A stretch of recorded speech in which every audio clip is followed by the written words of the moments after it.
하노라 하더라. 아멘. 네, 오늘 말씀 제목은 어떤 목적이 있는가라는 제목으로 말씀을 함께 나눕니다. 사람이 계획성 있게 살아가게 되면 자신이 계획한 것들을 조금 더 빨리 성취할 수가 있습니다. 왜냐하면 불필요한 것들과 또 필요 없는 일들을 좀 줄이고 또 원하는 목적에 따라 더 집중할 수 있는 그런 시간과 또 집중력이 계획성 있는 삶에서 시작이 되어집니다. 우리 믿음의 사람들은 바로 이런 계획성 있는 삶을 살아가야 될 이유가 있다면 또 하나님께서 원하시는 목적을 우리가 세상 일로 너무 분주한 채 또 분주한 세상에 불필요한 것들로 인해서 하나님의 일들의 우선순위가 바뀔 수 있기 때문에 우리 믿음의 성도들은 그 계획성 안에서 하나님의 뜻을 더 이루는 그런 삶을 더 살아갈 수 있어야 한다는 것이죠. 성경에 보면 이 갈렙이라는 사람도 자신이 한 가지 목적이 하나 생겼습니다. 그것은 이 가나안 땅을 정탐한 이후에 자신이 얻고자 하는 땅이 생기게 된 것이죠. 여호수아 14장 12절 13절의 말씀은 이러합니다. 그날에 여호와께서 말씀하신 이 산지를 지금 내게 주소서. 당신도 그날에 들으셨거니와 그곳에는 아낙 사람이 있고 그 성읍들은 크고 견고할지라도 여호와께서 나와 함께 하시면 내가 여호와께서 말씀하신 대로 그들을 쫓아내리이다 하니 여호수아가 여분네 아들 갈렙을 위하여 축복하고 헤브론을 그에게 주어 기업을 삼게 하매라고 말씀합니다. 자신이 보고 온 땅이 헤브론 땅이었습니다. 산지 땅입니다. 어떻게 보면 그 땅은 아낙 자손이 살고 있고 강대한 사람들이 살고 있는 어쩌면 더 편한 지형이 아니라 어려운 땅을 자기가 이제 소유하겠다라고 또 이 약속을 오래전에 해줬던 이 모세의 명령을 따라서 이제 여호수아에게도 그 땅을 내가 얻겠습니다. 여호수아도 뭔가 보았을 때 목적이 생긴 것입니다. 내가 이루고자 하는 목적이 있고 가나안 땅을 정복해야 될 이유가 있고 자신이 더 좋은 땅을 취하고 싶은 그런 목적, 어쩌면 비전이 생긴 거라 할 수가 있죠. 예수님 주변에서도 많은 사람들이 예수님을 만나고 싶었던 이유와 목적이 있었습니다. 그 중에 하나가 바로 자신의 질병을 치유하고 싶고 고침받고 싶은 마음이 있었기 때문이었습니다. 그래서 어떤 사람은 자신의 친구가 중풍병에 걸렸을 때 그 집에 예수님이 계시다는 소문을 듣고 지붕을 뜯어서 자신의 친구를 이렇게 고침받게 하는 그런 일들도 복음서에서 보게 됩니다. 그 친구들이 뭔가 꿈이 생긴 것입니다. 예수님만 계시면 또 예수님을 통해서 뭔가 이룰 수 있다는 비전, 목적, 이것을 통해서 좋은 계획들이 그 안에서 나오게 됐다는 것이죠. 오늘 본문에 보면 이 바울에게도 뭔가 큰 비전, 또 자신의 어떤 목적을 이루고자 하는 계획을 오늘 말씀 21절로 말씀해 주고 있습니다. 21절 말씀 다시 한번 읽겠습니다. 이 일이 있은 후에 바울이 마게도냐와 아가야를 거쳐 예루살렘에 가기로 작정하여 이르되 내가 거기 갔다가 후에 로마도 보아야 하리라 하고. 아멘.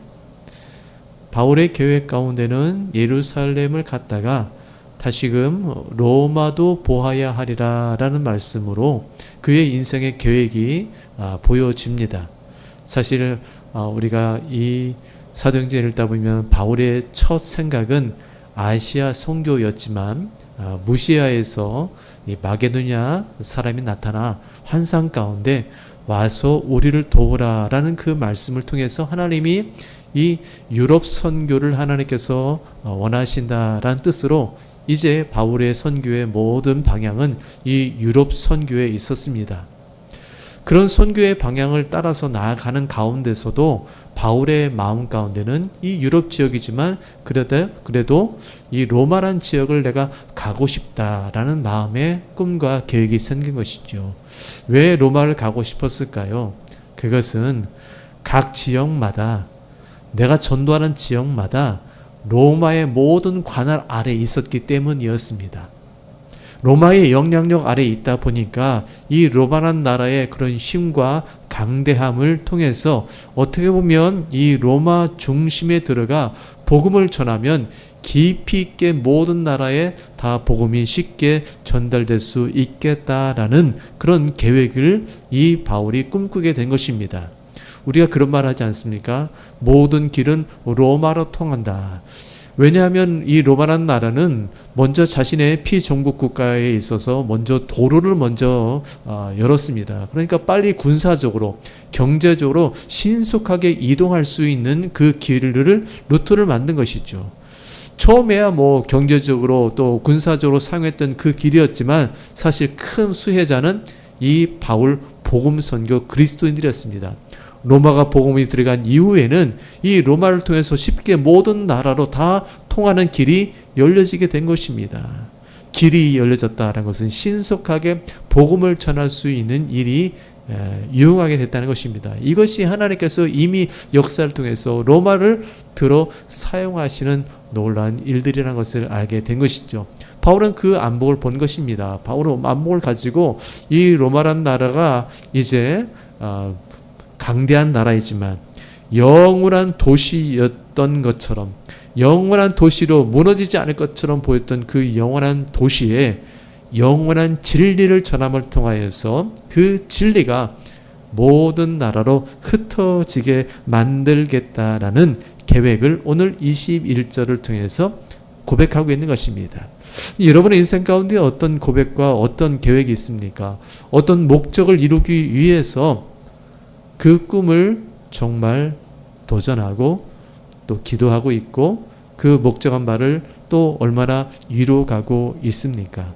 바라기는 우리 믿음의 성도들이 하나님의 나라를 위하여서 큰 목적을 가질 수 있는 삶을 살아갈 수 있기를 바랍니다.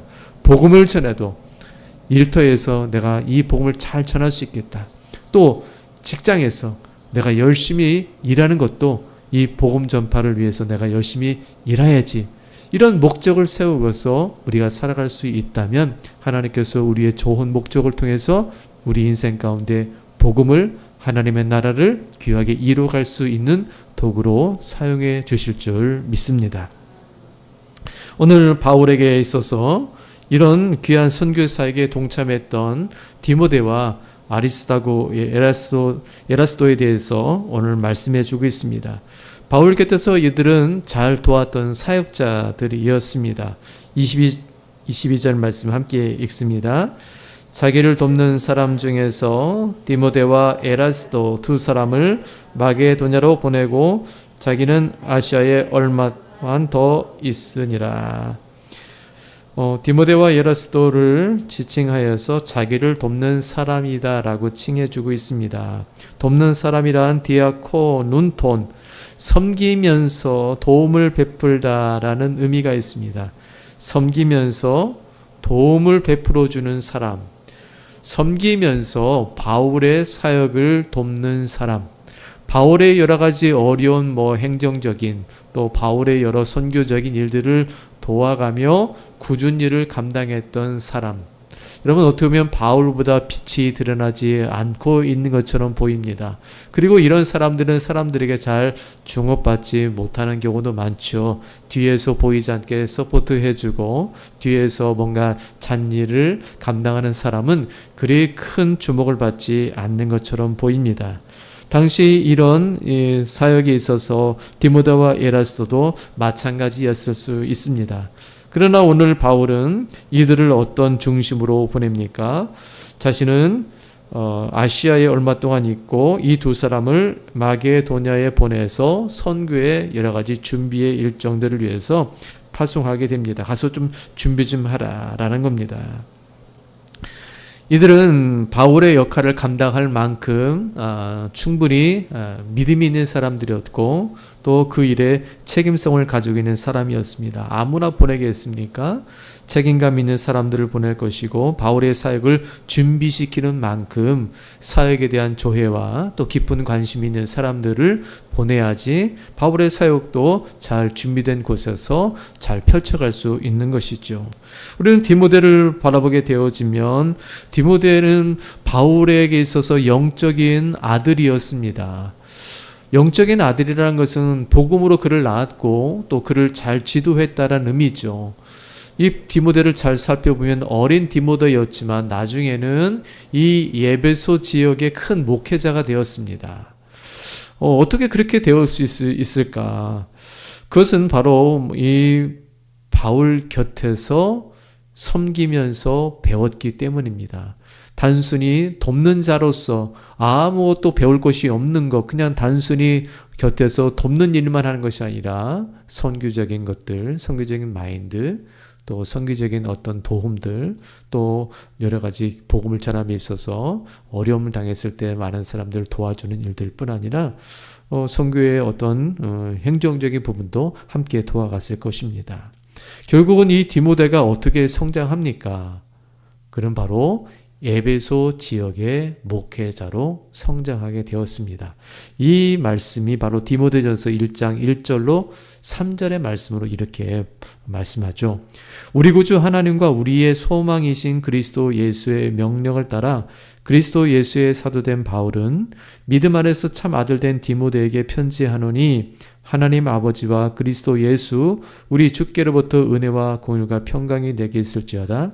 내가 마게도냐로 갈 때에 너를 권하여 에베소에 머물라 한 것은 어떤 사람들을 명하여 다른 교훈을 가르치지 말며라고 말하면서 에베소에 머물도록 이제는 에베소 교회의 지역에 목회자가 되도록 그를 남겨두었던 것이고 그를 보면서 함께 믿음 생활했던 에베소 성도들도 그를 목회자로 받아들이게 되었습니다. 바울이 떠난 자리에 이 디모데가 남겨진 이후에 한 지역의 한 교회의 목회자가 될 수 있었던 것은 바울의 사역을 잘 도왔던 섬김에서 비롯된 것입니다. 성경은 지극히 작은 것에 충성된 자에게 하나님께서는 큰 것을 맡겨주신다고 말씀해 주셨습니다.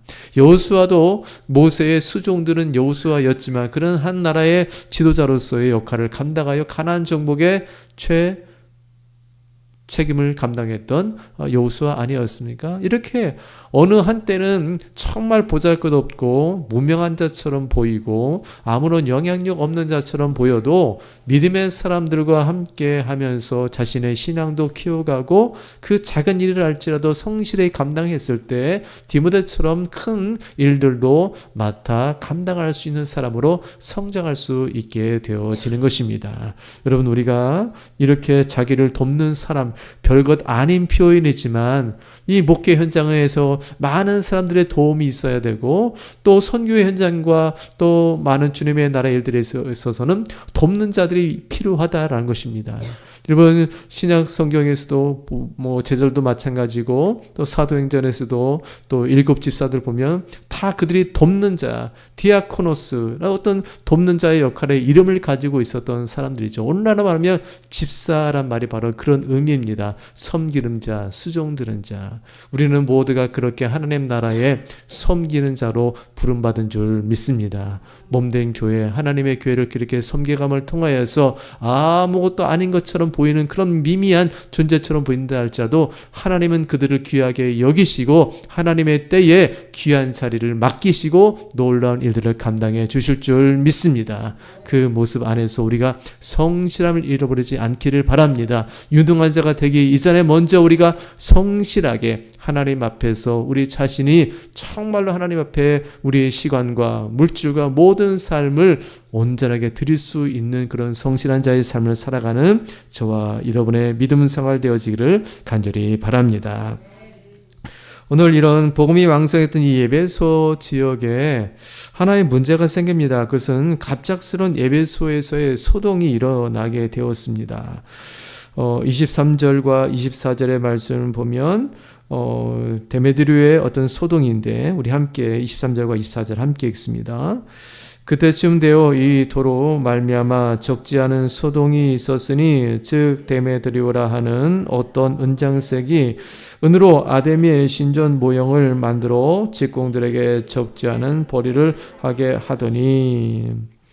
오늘 데메드리오란 사람의 어떤 직업에 대한 이야기를 하면서 데메드리오가 느꼈던 어떤 위기감들을 표현합니다. 데메드리오의 그 직업은 은장색이었습니다. 은 세공업자, 이렇게 은으로 이렇게 세공을 해가지고 뭘 만드냐면 이 에베소 지역에 아뎀이라는 여신이 있어서 많은 각처의 사람들이 와서 이곳에서 큰 이제 제사를 드리게 되어지는데, 그때 부적과 같은 역할을 했던 이 은장색들을 팔아서 큰 수입을 얻었던 사람이었습니다. 우상을 팔아서 안정된 기반을 갖추었고, 또 그런 큰 어떤 세공업자로서 다른 사람들과 더불어서 이곳에서 정말 떵떵거리는 어떤 부자로서 또 자신의 경제적인 삶을 누리며 살아왔던 그런 삶이었습니다. 그런데 데메드리오가 느꼈던 것은 이런 성공한 사업가로서 사람들에게 인정도 받고 또 어느 정도 사회적인 지위도 가졌겠죠. 그런데 이 수익성과 경제성이 앞으로 향후에 이 바울로 인해서 큰 직업적 위기감을 느끼게 되었다라는 겁니다. 그 이유가 바로 이 바울이 전한 복음 때문이었습니다. 복음을 이 에베소 지역에 전하다 보니까 어떤 숫자가 늘어나는 겁니까? 믿음의 사람들의 숫자가 늘어나게 되어지고 더 이상 이 에베소 신자에 와서 그들이 제사를 드릴 필요가 없어지게 되었던 그것이었기 때문에 오늘 데메드리오는 이 부분에 있어서 민감하게 생각하여 많은 사람들을 모아서 자신의 이런 상황이 지금 어떤 상황인지를 또 사람들에게 얘기를 하는 것입니다. 이처럼 데메드리오의 이런 바울에 대한 위기감들은 이 복음이 전한 곳곳마다 이 바울이 가졌던 큰 복음의 영향력이기도 했지만 오늘 우리나라에도 마찬가지인 것이죠. 복음이 들어온 이후에 정말 유교와 불교 문화에 우리 젖어 있던 우리 조상들의 모든 전통들이 이제는 하나님을 섬기는 것으로 바뀌게 되었다는 겁니다. 이것이 놀라운 은혜인 것이죠. 복음이 들어간 곳에는 어떤 기독교적인 가치관이 들어가고 바뀌게 되어지고 또 삶의 태도도 바뀌게 되어지고 또 그리스도인의 윤리도 바뀌게 되어지고 또 우리가 살아가는 직업 정신도 바뀌게 되어지는 것들이 바로 기독교의 복음이 들어간 곳마다 또 우리가 이미 유럽이라는 나라가 기독교가 들어간 이후에 어떻게 그들의 문화가 정말 정착하고 또 그곳에서 많은 경제적인 유익을 얻었는지 우리는 잘 알 수 있습니다. 우리가 특별히 산업혁명도 마찬가지인 것이죠. 이 산업혁명의 그 근간을 깊이 있게 들여다보면 정말 경제적인 성장을 이룰 수 있었던 것은 청교도 정신이 그 안에 있었기 때문입니다. 하나님께서 주신 직업뿐 아니라 그들의 시간과 모든 삶을 기독교적인 윤리를 가지고 잘 감당했기 때문에 성실함이 정말 기본의 뿌리가 박혀 있었고 그 신앙을 가지고 자신의 직업을 잘 감당했기 때문에 유럽이라는 나라가 그런 경제적인 성장을 이룰 수 있었던 것은 기독교가 있었기 때문인 것이라고 얘기도 합니다. 이처럼 이 바울이 전했던 이 에베소 지역에는 조금씩 기독교적인 문화들 또 기독교적인 어떤 영향력들이 나타나게 되었다라는 것입니다. 이때 이 데메드리오에 있어서 이 바울은 경계의 대상 1호가 되었습니다. 그래서 사람들을 모아서 얘기를 하는 것이죠. 25절 말씀 함께 읽겠습니다. 그가 그 직공들과 그러한 영업하는 자들을 모아 이르되 여러분도 알거니와 우리의 풍족한 생활이 이 생업에 있는데 그렇습니다. 그 직공들 함께 일하는 사람들을 불러다가 우리 생업이 이렇게 잘 될 수 있었던 것은 풍족함을 누릴 수 있었던 것은 바로 이 생업이 있었지 않느냐라고 얘기를 하는 겁니다. 다들 그 얘기를 듣고 끄덕끄덕 하겠죠. 그런데 이 바울로 인해서 우리의 생업이 위기감을 갖게 되었다라는 이야기를 하는 것입니다. 바로 이제 26절과 27절 말씀까지 함께 더불어 읽겠습니다. 이 바울이 에베소뿐 아니라 거의 전 아시아를 통하여 수많은 사람을 권유하여 말하되 사람의 손으로 만든 것들은 신이 아니라 하니 이는 그대들도 보고 들은 것이라. 우리의 이 영업이 천하여질 위험이 있을 뿐 아니라 큰 여신 아데미의 신전도 무시당하게 되고 온 아시아와 천가 위하는 그 위엄도 떨어질까 하노라 하더라. 아멘. 여러분, 데메드리오가 참 연설을 참 잘합니다. 사람들에게 설득하려면 마치 장사꾼의 그 이야기처럼 뭔가 물건 하나를 잘 팔려면 이 말이 좋아야 하는데, 이 데메드리오도 정말 장사꾼의 말로서 뭔가 우리 자신의 삶이 지금 이런 위협이 있고 우리가 이 경제적인 위기감을 느끼고 있는 이때에 이 바울이라는 사람이 이 우상을 섬기는 것은 정말로 잘못된 것이고, 그 우상으로 만든 이 손으로 만든 우상들은 신이 아니다라는 이 말에 있어서 정말로 자신의 영업이, 이익이 천하해질 위험이 있을 뿐 아니라 자신의 직업도 천하해지는 것뿐 아니라 뭘 얘기하냐면 큰 여신 아데미의 신전도 무시당하게 되고 온 아시아가 천하가 위하는 그 위험도 떨어질까 하노라 라고 말하면서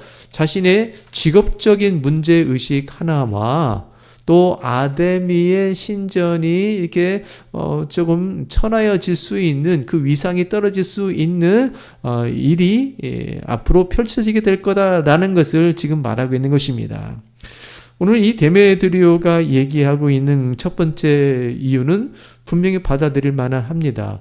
이제 이곳에 기독교 문화가 들어오고 복음이 왕성해지고 교회가 많이 세워지면 당연히 이 직업은 사라지게 될 겁니다.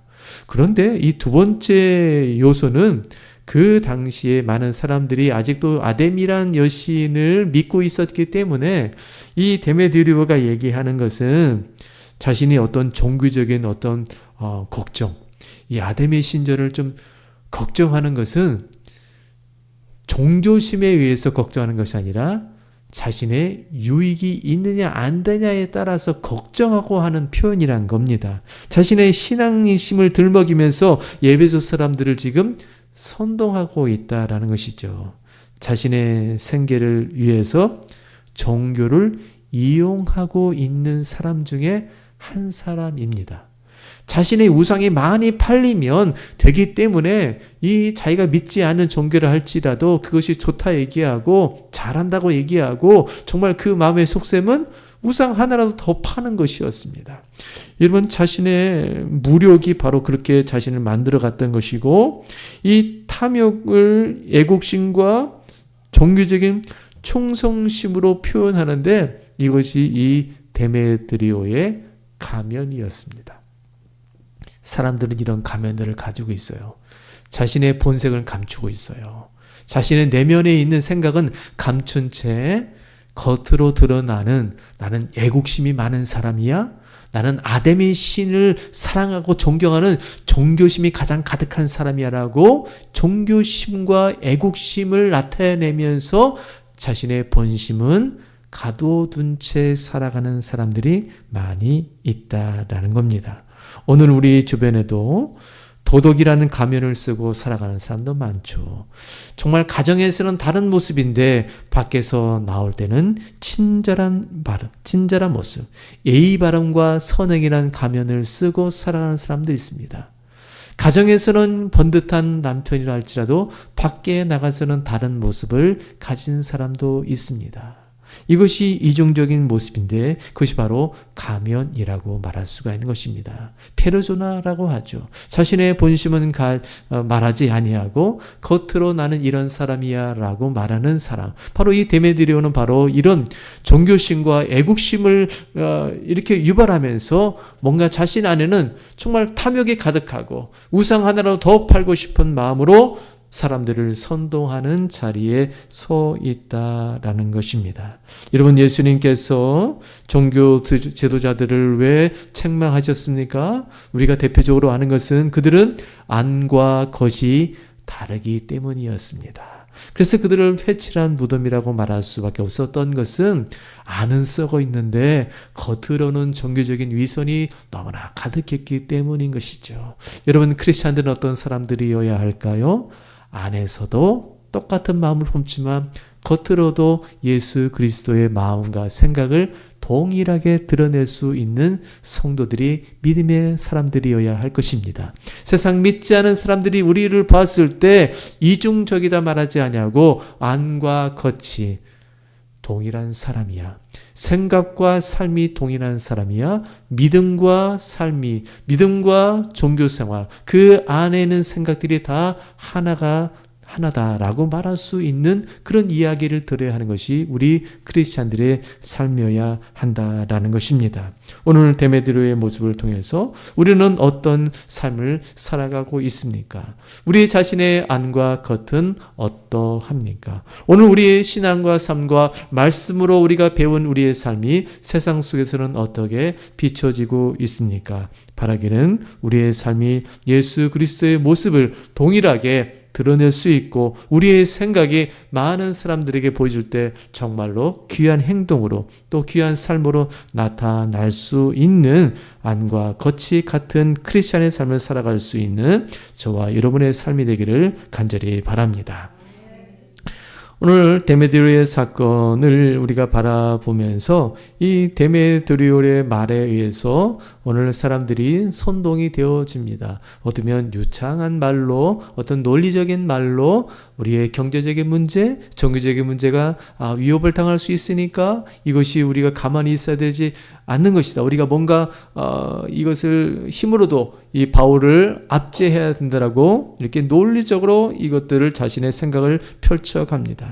여러분, 세상의 논리와 세상의 가르침들을 보면 정말 그럴싸한 것들이 참 많이 있습니다. 우리가 보면 진화론과 같은 그런 생각과 그 논리들을 펴지 않습니까?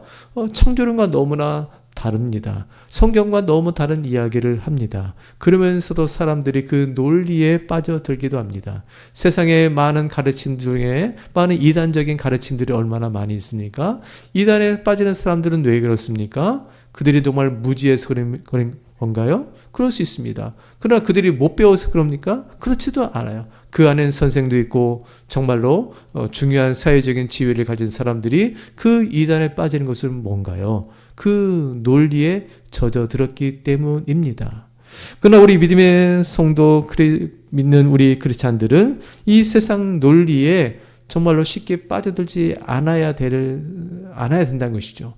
복음의 말씀의 진리를 바르게 붙잡아야 되고 말씀만이 세상의 힘이고 말씀만이 그 진리가 되어진다는 사실을 우리가 믿고 세상 논리에 우리가 젖들지 아니하고 복음의 진리를 붙잡고 살아가면 이 세상의 견고한 진과 같은 세상의 논리, 철학과 가치관도 무너뜨리는 힘이 바로 복음에 있다는 것을 우리가 경험해야 될 줄 믿습니다.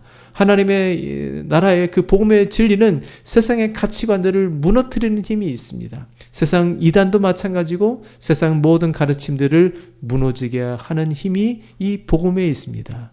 여러분, 복음의 말씀을 가지고 예수를 만난 사람들이 버리는 것이 무엇입니까? 자신의 논리와 가치관들입니다. 그리고 좀 더 나가서 바울처럼 자기가 배웠던 모든 학문에 대해서 배설물처럼 여기는 것이 복음의 진리를 받아들이는 순간입니다. 이호령 교수 같은 사람들은 바로 그런 사람들 아닙니까? 지식인이었지만 세상적인 논리로 살지 않고 이제는 복음의 논리로 살게 되는 그런 결단을 할 수 있었던 것은 바로 복음이 가진 힘이란 것이죠. 여러분, 여리고성이라는 것은 세상 논리에 의해서는 바라보면 무너지지 않는 성입니다. 안과 겉이 얼마나 튼튼하고 그 두께만 하더라도 탱크가 지나갈 정도의 그런 넓은 넓이라고 하지 않습니까? 그렇게 견고한 성이 무너진다라는 것은 가히 세상적인 논리로는 받아들이기 어렵죠. 그러나 하나님의 능력과 권세는 그 여리고성을 백성들의 함성을 통해서 무너지게 해 주셨습니다. 이것이 복음이 가진 힘이라는 것이죠. 여러분, 오늘 우리가 이 복음의 힘이 결코 나약한 것이 아니라 우리가 전파하고 나누고 또 이 복음의 진리의 말씀을 우리 가정 가운데 자녀들에게 부르짖는 가르칠 때 우리 한 사람이 변화되어서 놀라운 역사를 이루어가고 또 견고한 진과 같은 세상의 논리들이 복음 앞에 무너지는 것이 바로 우리가 복음 전파를 통해서 나타나게 되어질 것입니다. 그러게 복음이 나약한 것이 아니라 정말로 너무나 강력한 것이고, 십자가의 복음이 약한 것이 아니라 너무나 강력하여서 우리의 심령 골수를 쪼개고 한 사람의 생각과 가치관과 한 나라의 모든 논리들을 다 무너지게 하는 것이 바로 복음의 힘인 것을 다시금 우리가 고백하면서 우리의 삶의 자리마다 이런 하나님께서 주시는 귀한 말씀을 증거하는 일에 온 힘을 다하는 하나님의 믿음의 군사들로 쓰임받기를 간절히